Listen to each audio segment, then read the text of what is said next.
Друзья, перед тем, как начнется история, напишите, пожалуйста, в комментариях, из какой вы страны слушаете и сколько вам лет. Это помогает понимать, где вы, кто вы и как вам откликаются такие истории. Признаться себе, что ты несчастен, намного больнее, чем сказать «да все нормально». Так живут многие. Гораздо проще натянуть улыбку, выучить фразу «у меня все хорошо» и повторять ее по кругу, пока самому не начнет казаться, что так и есть. Я долго так жила. Если бы вы спросили у моих подруг, как у меня дела, они бы уверенно ответили: «У Анны все отлично. Она просто везучая». Они реально считали, что я ухватила счастливый шанс, хотя, как они любили между собой шептаться, ничего особенного из себя не представляла. Я выросла без отца. Его не было в моей жизни совсем. Маму звали Татьяна, и очень долго она была моим единственным миром. А потом этот мир начал тонуть в бутылках, непонятных друзьях и вечных «завтра все будет по-другому». Когда мне исполнилось 20, ее не стало. И я осталась одна, с чемоданом вещей, койкой в общежитии и стопкой тетрадей, исписанных текстами и заметками. Я училась на журналиста, писала для небольшого онлайн-издания. Короткие репортажи, заметки, иногда небольшие колонки. Когда редактор ставил в конце моего текста «молодец», я могла весь день ходить и улыбаться. Казалось, что у меня действительно есть талант, а не просто усидчивость. Чтобы жить, я подрабатывала в маленькой кофейне рядом с университетом. Днем пары, вечером поднос, чашки, чаевые и такая же уставшая молодежь, как я. И вот однажды вечером в кофейню зашел он. Марк. Тот самый человек, которым потом будут восхищаться все вокруг. Высокий, подтянутый, в идеально сидящем костюме. Уверенный взгляд, ухоженные руки, ровная белоснежная улыбка, как в рекламе. Он сел за столик у окна и позвал администратора. «Попросите, пожалуйста, вот ту девушку», — кивнул он в мою сторону. «Хочу, чтобы меня обслуживала именно она». Я покраснела так, что горячо стало даже за ушами. Он разговаривал спокойно, без пафоса. Спросил, что мне самой нравится из кофе, попросил подать, как вы бы сделали для себя. Потом заглянул в мой блокнот, заметил несколько строк текста и неожиданно сказал: «У вас живой почерк. Пишете?» Так начался наш роман. Цветы. Не просто букет, а настоящая клумба, которую я вносила в комнату общежития под удивленные взгляды соседок. Поезды за город, театры и маленькие домашние кафе, разговоры до ночи о книгах, планах, будущем.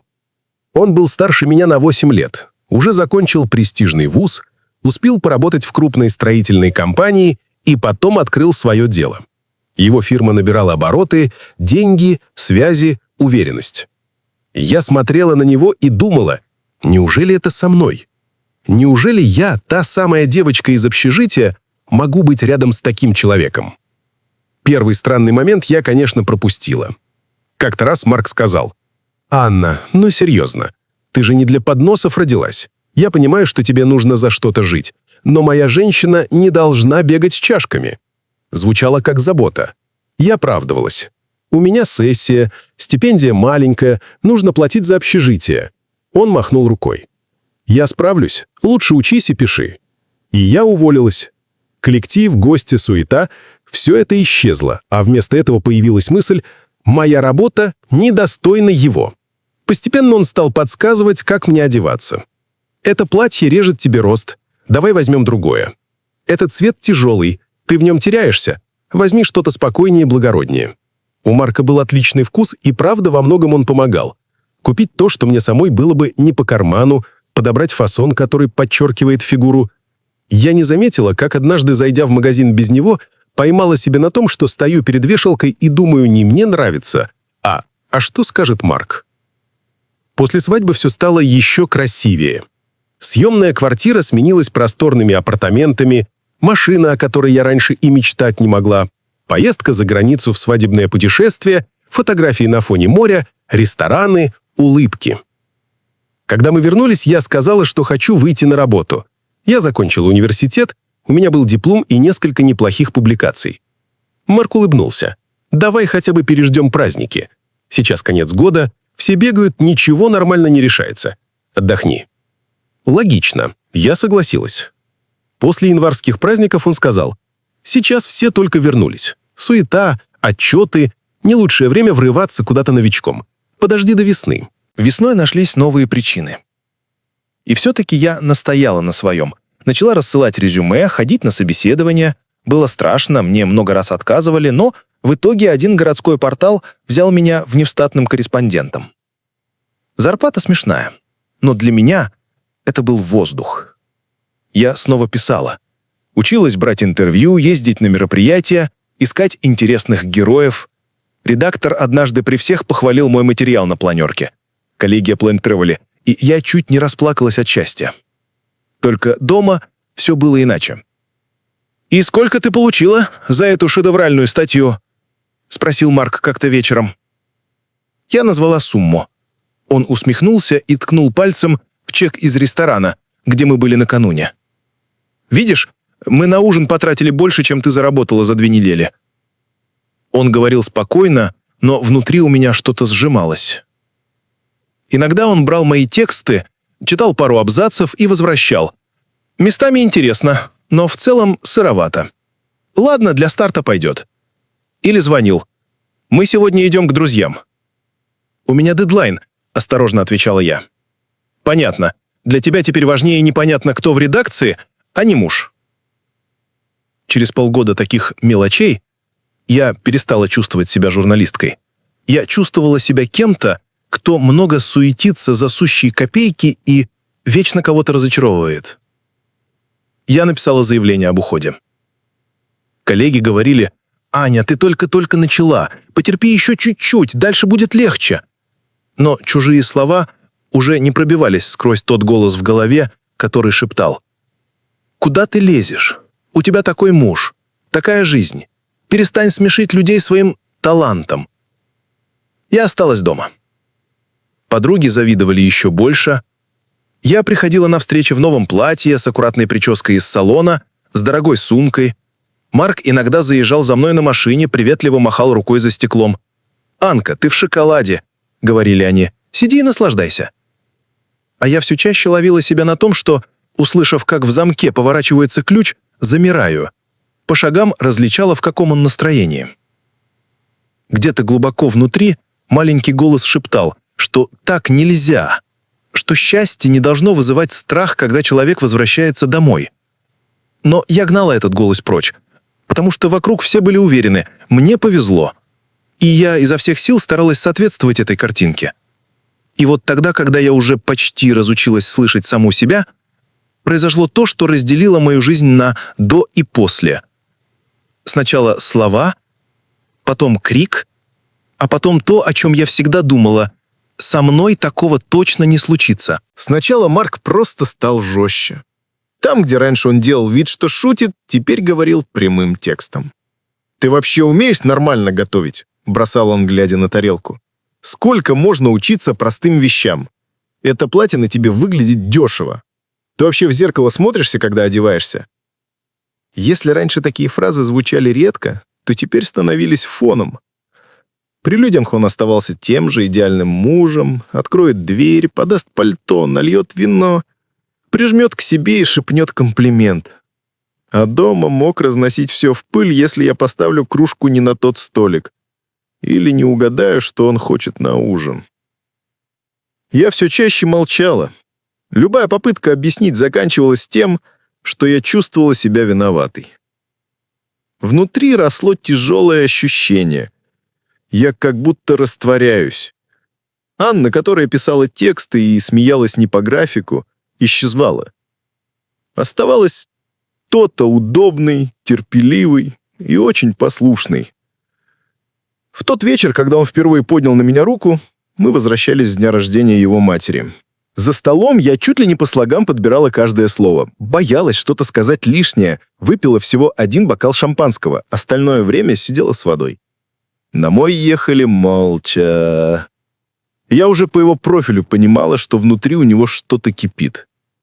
Дома он снял пиджак, аккуратно повесил его, обернулся и очень ровным голосом сказал: Ты сегодня вела себя неподобающим образом».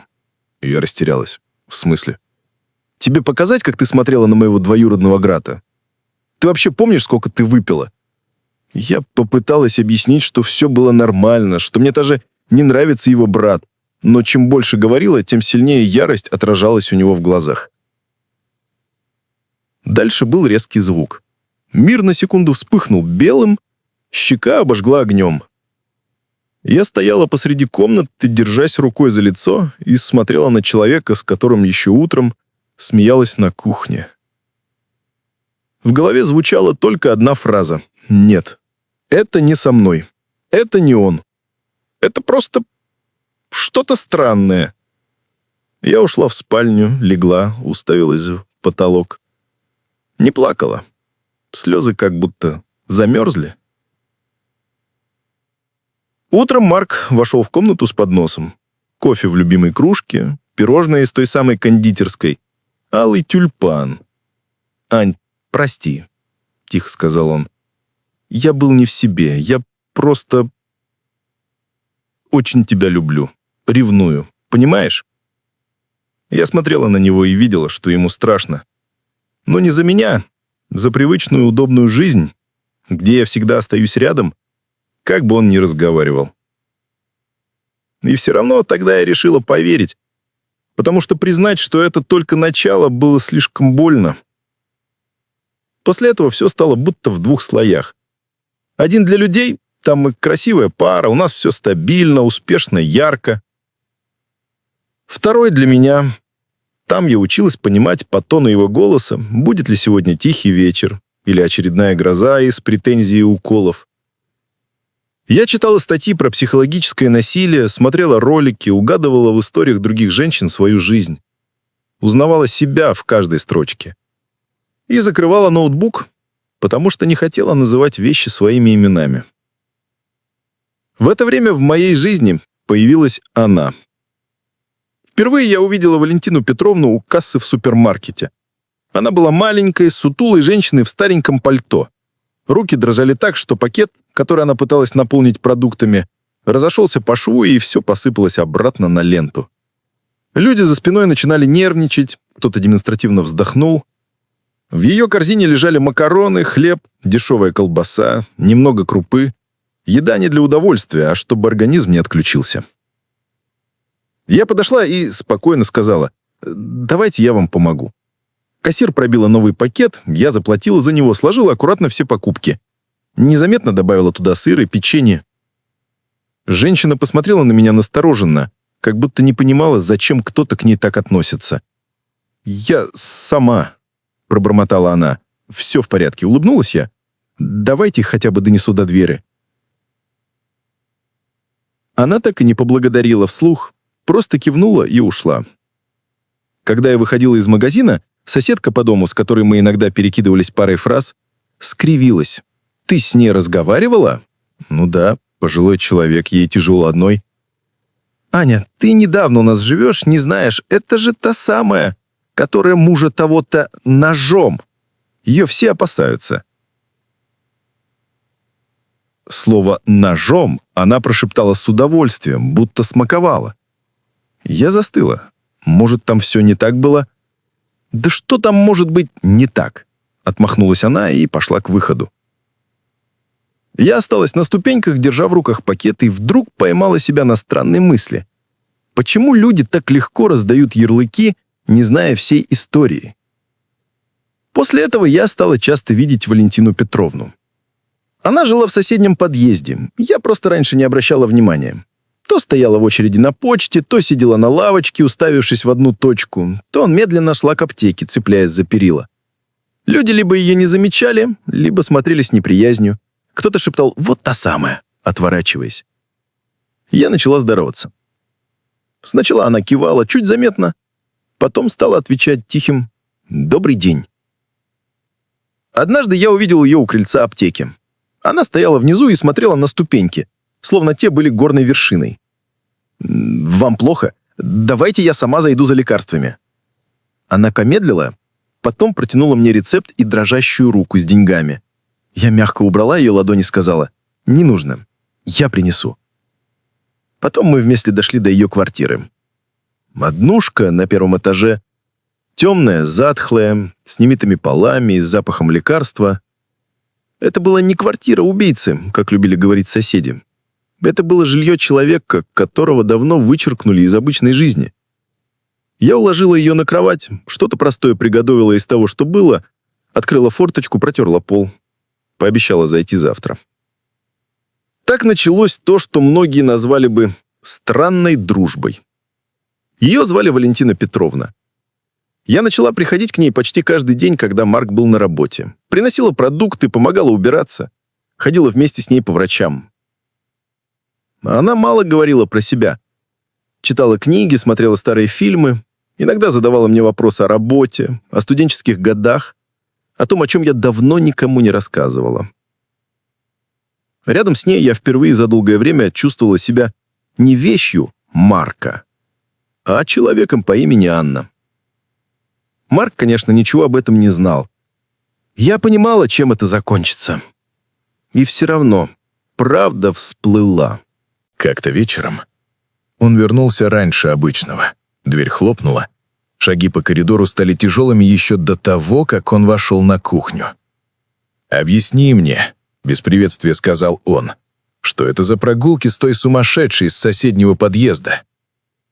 У меня перехватило горло. «Откуда ты?» «Оттуда, что люди меня уважают и рассказывают мне то, что видят», — перебил он. «Ты понимаешь, как ты меня выставляешь? Моя жена Марка Орлова, носится с женщиной, которую весь дом считает опасной». Я попробовала спокойно объяснить, что она просто пожилой человек, которому тяжело, что никто не знает всей ее истории. Он усмехнулся. «Твоя проблема, Аня, что ты вечно спасать кого-то пытаешься. Может, ты сначала свою голову спасешь?» Разговор перешел в крик почти мгновенно. В ход пошли слова про то, что я сижу у него на шее, что жру его деньги и, видимо, трачу их не только на продукты домой, но и на чужих людей. «С завтрашнего дня», — рявкнул он, — «будешь показывать мне каждый чек, я должен видеть, куда уходят мои деньги». Я видела, как он закипает. Уже знала по его лицу, что дальше. Удар был болезненным и резким. На этот раз след остался заметный. Утром он снова ходил по квартире виноватым школьником. Приносил кофе, цветы, что-то промотал про нервы и усталость. Но внутри у меня впервые прозвучало: «Если я останусь, однажды это все закончится не просто синяком». Я пошла к Валентине Петровне. Она сидела в кресле, читала книгу. Увидев меня, сняла очки, посмотрела на мое лицо и очень спокойно спросила: «Это он?» Я раскрыла рот, чтобы произнести, заученная ударилась дверью и вдруг поняла, что не могу. Она вздохнула и сказала: «Не надо мне врать, девочка. Себе можно, людям можно. Мне не надо. Я слишком хорошо это все знаю». Я молчала, а она начала говорить. И ее история оказалась тем зеркалом, в которое я боялась, но должна была посмотреть. «Я тоже когда-то думала, что все у нас не так уж и плохо», сказала Валентина Петровна и аккуратно сложила очки на стол. Что муж просто устал, просто вспылил, просто перебрал. Она рассказывала спокойно, без попыток вызвать жалость. Ее мужа звали Сергей. Все считали его нормальным, даже хорошим человеком. Работяга не сидел без дела, по праздникам мог выпить, как все.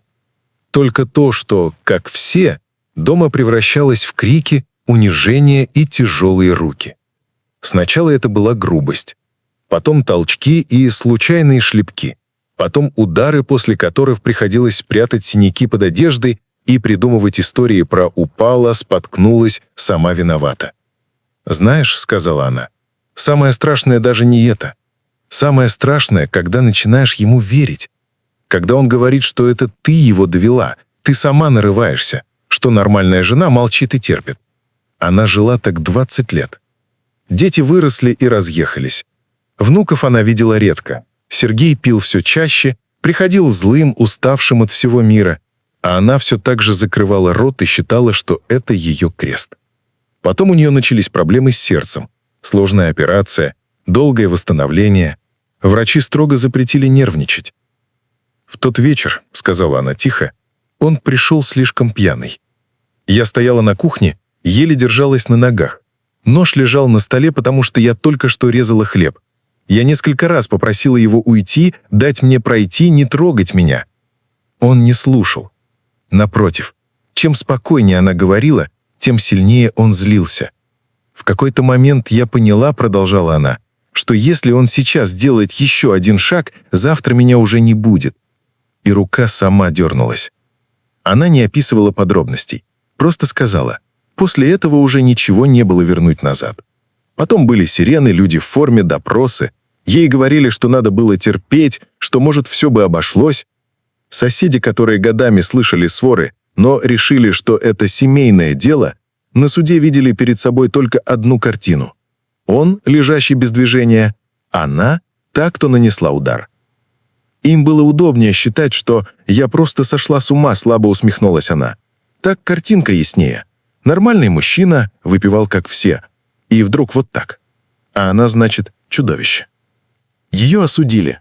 Она отбывала срок, вернулась в свой маленький дом уже с другим статусом, не просто одинокой пенсионерки, а той самой, которая... «В глаза мне редко говорят», — спокойно сказала Валентина Петровна. «Зато за спиной шепчут так, чтобы я слышала». Она замолчала на секунду, потом посмотрела прямо на меня. «Ладно, про меня хватит. Я не для того рассказываю, чтобы ты меня жалела. Я хочу, чтобы ты сейчас очень внимательно на меня посмотрела». Я сидела напротив, держа руками чашку с остывшим чаем, и чувствовала, как сердце стучит где-то в горле. «Анна», — сказала она, — «я не какая-то там далекая история.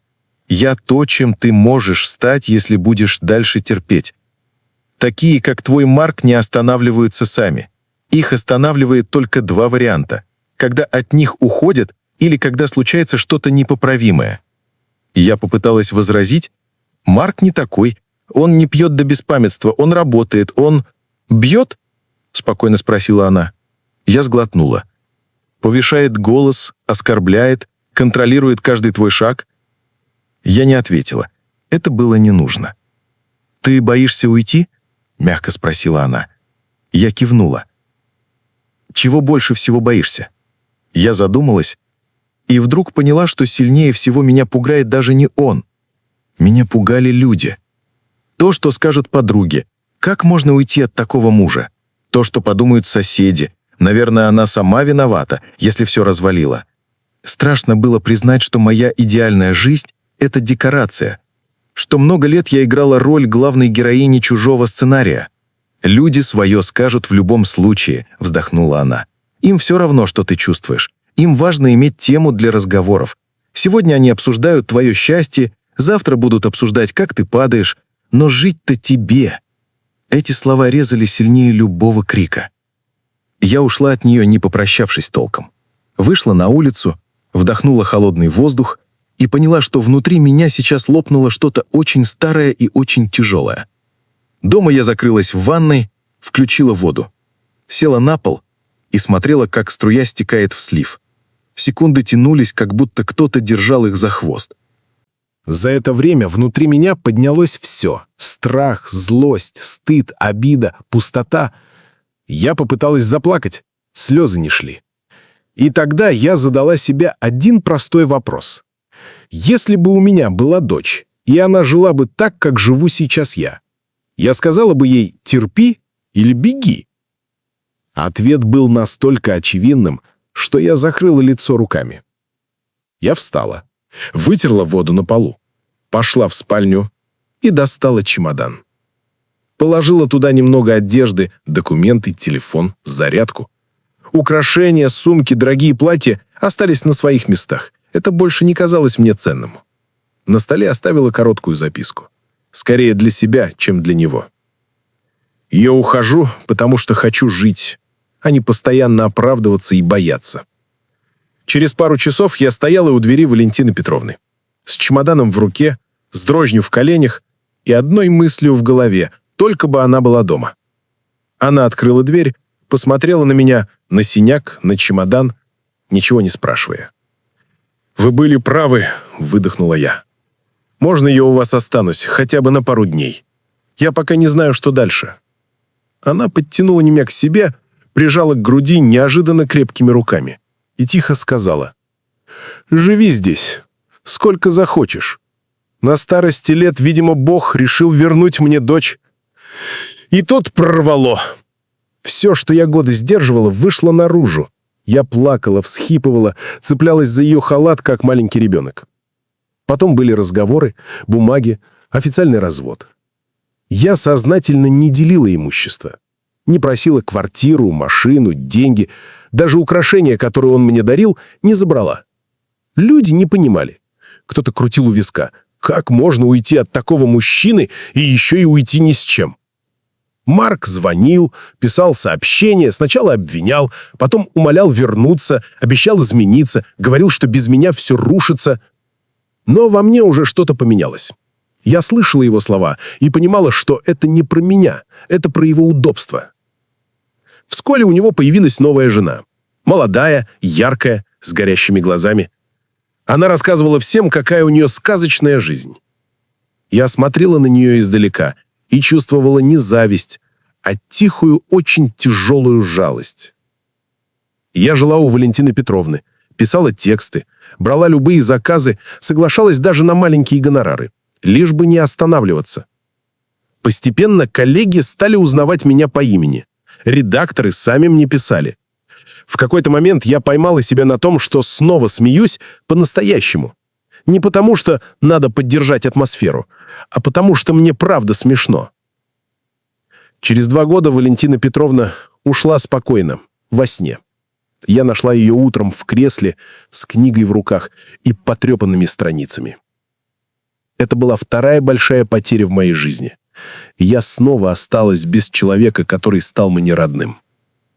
Через какое-то время мне сообщили, что она оставила завещание. Свою маленькую квартиру она переписала на меня. Я сидела на ее диване, перебирала старые фотографии. На одной увидела ее молодой, яркой, смеющейся, в простом платье. Рядом Сергей, тот самый муж. Он обнимал ее за плечи. Они оба смотрели в камеру с каким-то детским доверием к жизни. Они еще не знали, во что все это превратится. Я осторожно провела пальцем по фото и шепнула: «Спасибо. Ты спасла меня своей ошибкой, своей болью, своей чужой судьбой». Мне вдруг показалось, что где-то внутри я почти слышу ее голос. «Живи, Ань, живи нормально и больше никогда не бойся выбирать себя». Друзья, если вы дослушали до этого места, спасибо вам огромное. Если вы чувствуете, что эта история может помочь кому-то из ваших знакомых, пожалуйста, перешлите ее тем, кому она сейчас может быть важна. Иногда одна услышанная история дает человеку силу сделать шаг, на который он не решался годами. Подпишитесь на канал, чтобы не пропустить новые истории. Напишите в комментариях, из какой вы страны и какие чувства у вас вызвал путь Анны и Валентины Петровны. Ваши отклики помогают продолжать записывать такие истории дальше.